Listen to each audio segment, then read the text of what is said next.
You know, Kevin, it seems like it's kind of like throwback week here on the loading bar. I just got done reviewing a 10-year-old Half-Life mod, and now it's the latest Transformers video game. Yeah. Is there anything new these days? Can anybody do anything new in the video game industry? I guess what's new about it is that they released a Transformer game without there being a Transformers movie this summer. That is very true. And you know, the other brand new thing about Transformers Fall of Cybertron, well, maybe it's not brand new because I've heard good things about the last game, but hey, look, it's a game based on a licensed property, and it's not a movie tie-in, but it also really doesn't suck. Yeah. It's amazing. You know, this could have been shit on toast and it probably would have sold fairly well. But, you know, it is obvious when you play this game that the people who made it have a real love and devotion to the source material that the game is based on. They gave a shit. Yeah, absolutely. Absolutely. So welcome, everybody, to the loading bar. This is, we're going to talk about Transformers Fall of Cybertron. I, of course, am Jeff, and I have Mr. Kevin with me. Hello. And so this is the sequel to 2010's War for Cybertron. Right. Which everybody kept telling me was great. I bought it on Steam for like $5, and I haven't had a chance to play it yet. Made by High Moon Studios and published by Activision. And, you know, this is an odd game because from a story and from an idea perspective, this game is really well put together and really interesting. From a gameplay perspective, it's kind of like a throwback. Right. It's just really kind of bizarre in that it's a third-person shooter that has no cover mechanic, and is really just kind of based on you angling so that the majority of your character's body is behind cover most of the time, and you've just got your one little gun arm sticking out there shooting at guys. Which when we did a happy hour for this, it was weird because we were having a lot of trouble playing the game because we didn't really realize, you know, we had to, when I went to go play this for single player, I had to adjust my thinking to be like, well, wait. You can't play this like Gears of War. You have to play this like, I don't know, Heavy Metal Fact 2 or right. Well, and that's the thing. Like, you would think that being a Transformers game, that it would be a game that would be very easy. Mm-hmm. So you wouldn't even have to think about getting into cover because you would think it's a kid's game. And I'll tell you what, this game's quite challenging. It definitely is. It took me quite a while to get. I mean, the thing is, I think that one of the problems that I had was that, at least in the very beginning section of the game, you start out playing as, well, in the very, very beginning of the game, you're playing as Bumblebee, but that's just kind of a tutorial section. But they start you out playing as Optimus Prime, and they give you maybe one of the worst shotguns in all of video games. I mean, it is just awful. And it doesn't help the fact that there are guys like on the other side of the screen. Oh, and by the way, Transformers, everybody else in this game seems to be able to get into cover without any problems whatsoever. But Optimus Prime is too proud to go into cover. He will not take cover behind that chest-high piece of metal. So, you know, it was as soon as I got to a point where they let me pick up a different weapon, I wasn't using the shotgun anymore, you start doing some upgrades that give you, like, more armor and more firepower when you're in your vehicle form. The game became a lot more routine, and it became a lot more fun. But that initial kind of shock was just like, well, wait a minute, this isn't like anything I've played in the last 5 years. It's so different. Like, it's just... Yeah, I mean, you're not, when you say cover, I mean, you're not just standing out in the open. I mean, they do let you switch hands so you can hide against the sides of things. You just can't duck under, like a car or something like that that's sitting there. You know, so you do have to get out of the line of fire because at times it's coming from everywhere in the game. Yeah, definitely. And this is, I guess we should just briefly mention, this is the story, this is the sequel to Fall of Cybertron, or to War for Cybertron, and the game it starts out with the Autobots essentially fleeing Cybertron on the Ark, which is their giant spaceship that looks exactly like the spaceship from Transformers the movie. And they're being pursued by the Decepticons into space. And then from there, you kind of jump back to 3 days earlier or 8 hours before that or whatever. And I know that in the previous game there was a specifically Decepticon and a specifically Autobot campaign that you could play through. This game, you switch between the Autobots and the Decepticons, but they kind of go in order. So the story proceeds sequentially, and you'll play as an Autobot for a little while, and then when it makes sense, they'll switch you over to the Decepticons. You'll play as them for a while, and then switch back to the Autobots. All the way kind of to the end of the game. Sure. But enough. I tell you what, enough complaining about anything, Kevin, because this game is fun. Once you get the hang of it, it's so fun. Because at any point in time, you could transform into whatever your vehicle form is, whether it's hovering tank or hovering car or hovering airplane or any other hovering tape deck, whatever it is that they transform into, because it's all on Cybertron. They don't have the Earth forms yet. There's just a lot of really solid gameplay to be had with shooting some guys, transforming, popping some special weapons and stuff like that. And at the end of the day, I found that it was just, like once you kind of got the hang of the way that things worked, this game was ridiculously fun. I don't know. What did you think, Kevin? I've been talking about it. I thought the game was fun, but I think that it was I liked all of the combat. I liked the options. There's you pick up weapons, you can upgrade them, you can purchase things when you're picking up. I don't even know what that currency is in this game. They're like cubes or something that fall on the ground. But I did find that the maps were very confusing, and oftentimes, they do give you these indicators that tell you where to go. At times, I got some strange bugs. Like I got more than one indicator on the screen because something legacy never cleared from the game itself, and that would be confusing because they look exactly the same except one is farther away than the other one because I had progressed further in the game. And it just, the environments at times, not all the time, but at times they're very closed in. And I just felt that it was not as, I don't know, it squared offish in a way that made it so I really didn't feel like I knew where I was going all the time in the game. Well, but this is not a huge detriment, just not as good as I thought it could be. Yeah, and I could definitely, when I first started playing the game, there was definitely kind of a learning curve of you've got these robots made out of a bunch of metal fighting on a planet that's made out of a bunch of metal in these cities that are made out of a bunch of metal.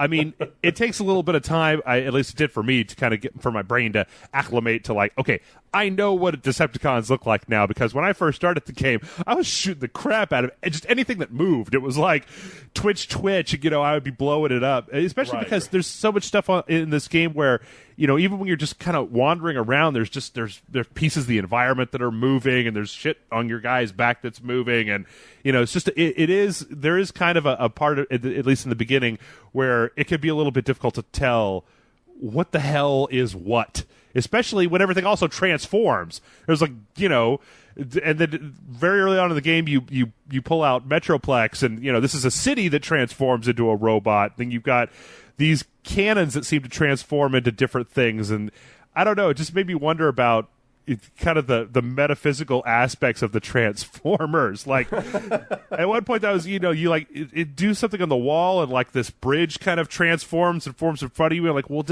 does that transform into a robot when we're not fighting? Is that Bridgicon or Bridgimus Prime?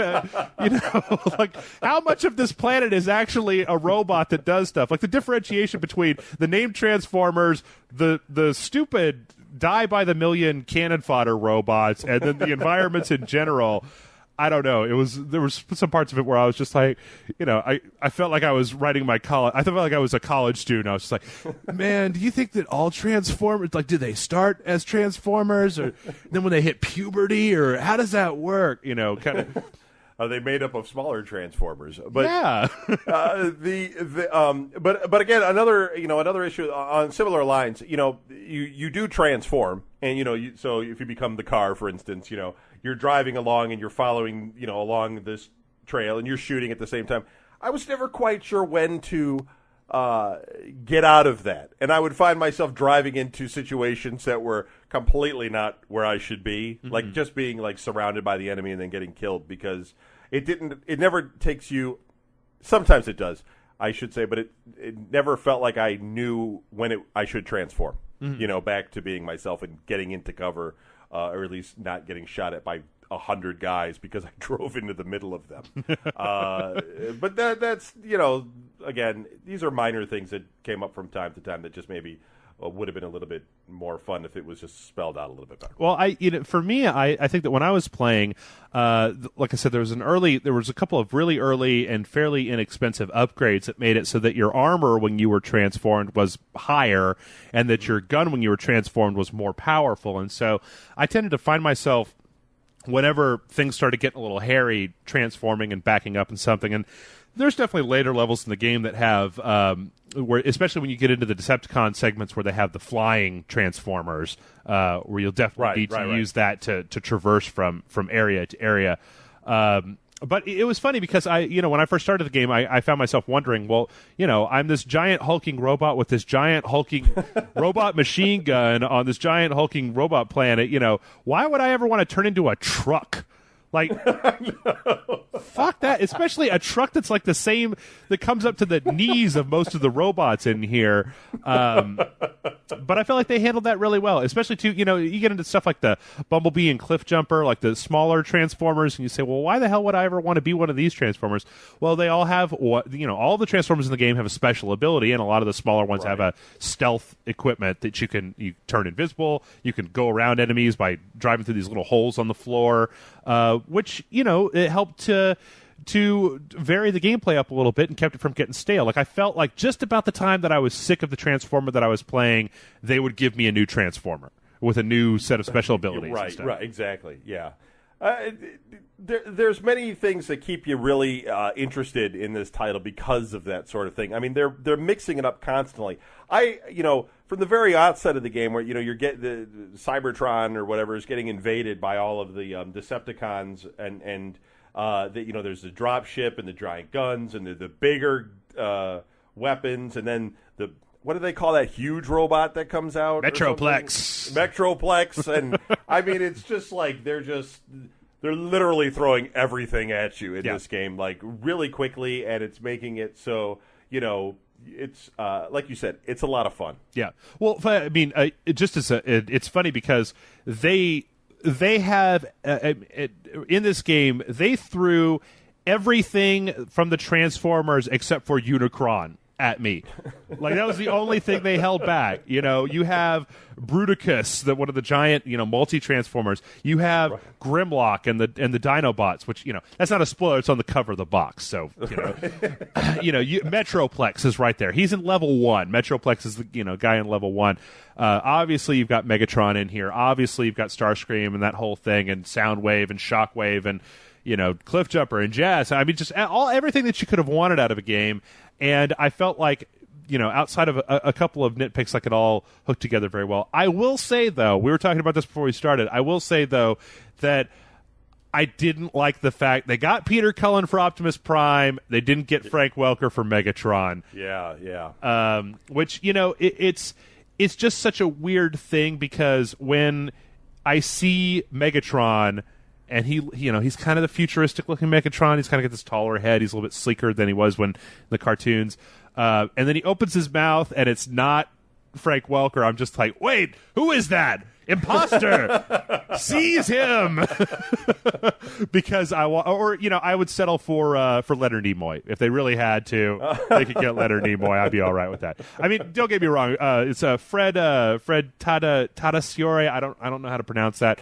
This guy is a veteran voice actor. He does a great job with his lines. It's just that with so many of these things that harken back to your childhood, right? Yeah, Megatron's voice in my brain is burned in. Like, right? Hugo Weaving could do whatever he wants to with the stupid Michael Bay movies, but Megatron's voice is always going to be Frank Welker for me. And there's just not a whole lot that can be done about it. So it was a small thing that I was just like, what? Why? No, come on, guys. You're Activision's publishing this. They've got enough money to get Frank Welker in here. Come on. Yeah. Open up those Activision chests and get the deep money out. So I didn't get a chance to play the multiplayer, but you did. So what did you think of that? You know what? The multiplayer in this is actually really, really interesting. It's the actual gameplay is very similar to the single player in that you've got. It's a third-person shooter. You can switch arms back and forth. You've got 2 weapons that you can switch between, and you usually have one special weapon you can use when you're in the robot form that's got a cooldown time or in a cooldown timer. You can transform at will. But the interesting thing about this is that it's a class-based multiplayer game like Team Fortress or just any class-based multiplayer thing. But each one of the classes is a different type of robot. So you have your stealth class, which is the smaller, like the cliff jumper, bumblebee style robots. You have this medium kind of soldier class. It's like Optimus Prime. You have these things called Titans, which are like I can't remember what his name was in the game. There was just one red guy, like Arsenal or something like that. And then you have the planes, which are scientists, which are also the medics. But the cool thing about it is that you start out with just kind of this stock robot, but you can build your own transformer. So you get money when you play through the multiplayer for doing kills and getting achievements and things like that. And you can use that money to buy, like, say you want to put Megatron's head on Optimus Prime's body with Jazz's legs, and you want it to turn into something that looks kind of like a van with a gun on the top of it. You could totally do that in this game. And they don't really make any real difference to the way that things operate, Wow. But you can basically just build your own transformer. Not only that, you can color it, you can, and then they have wow, that's pretty cool. A leveling system that lets you unlock new, like each class has I think like 4 different main weapons and 4 different weapons you can put main or sub, and then one special ability, and you have little perks that can alter the way that works. But what you end up getting is, you're really able to kind of build your own transformer. And this is Kevin, this is the coolest thing ever. I love this, and I don't know why, because it's such an easy thing, and it probably came directly out of some kind of like Hasbro style book or something. But okay. So if you're on the Decepticons, if you're on the Autobot side, you use the same transformer regardless. But one of the things that you can customize is the paint job on your transformer. But they'll only let you select like a paint job that is appropriate to an Autobot or a Decepticon.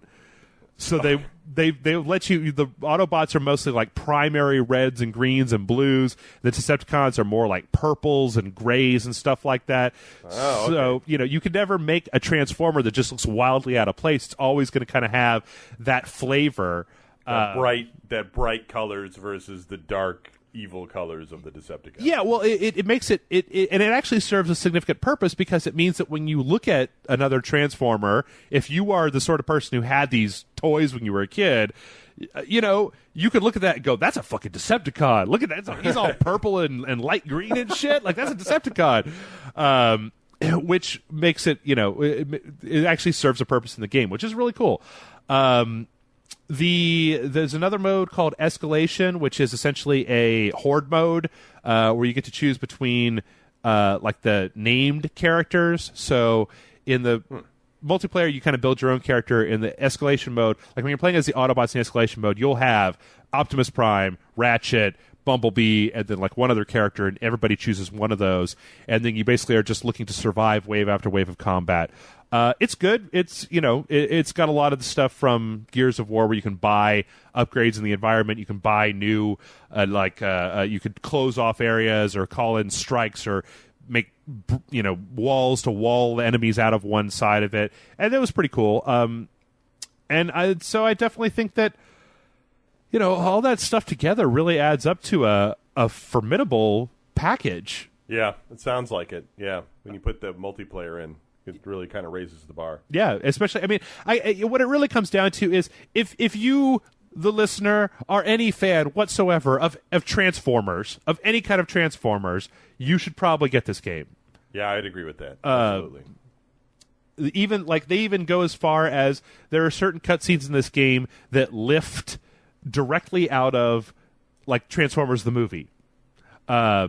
And take lines from Transformers the movie and put them into this game, where you're like, oh, I remember when Optimus Prime said that, or I remember when Megatron said that, to the point where it pushes all the nostalgia buttons. It's also a mostly, there's some nitpicks that I have, but it's by and large a very functional and fun game, and it's got all that multiplayer stuff to keep it together. So I don't know, Kevin, if you can think of anything else to say, I'm going to go ahead and give a rating on this one. Yeah. Okay. Good. Cool. What do you got? I'm going to give this a high full price. Okay. This is, like I said, everything I just said. This is a solid game. I think if you have any interest in Transformers, it's well worth the time and money.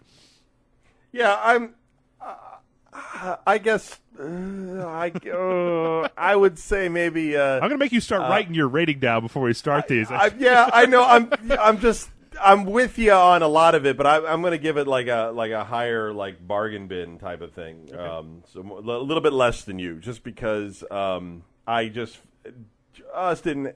I'm not as big of a Transformers fan, and I just think that if you are a Transformers fan, you're going to love it. You should pick it up, without question, no doubt about it. But if you're not, it's okay. It's worth picking up, but because it has so much to offer, and it totally does just keep it coming at you, and it can be really fun at times. It's just that I think they could have done a little bit better before I would throw down a whole $60 for it. Fair enough. I think, one of the things I was kind of most impressed with this game was that it seems like they've set this up so that if they make a new game, it's going to be like they're going to be going back to the beginning of the Transformers TV show and setting it on like Earth when everybody transforms. And Kevin, there's a part of me that just wishes that they could find some way, like drop all this next gen nonsense and just make it look like the old crappy cartoon show. Like just bright primary colors, it's kind of weird half Japanese animation. I think that would be great because you know what? I want to see the Energon cubes that look all stupid like they were on the TV show instead of this awesome graphic. I agree.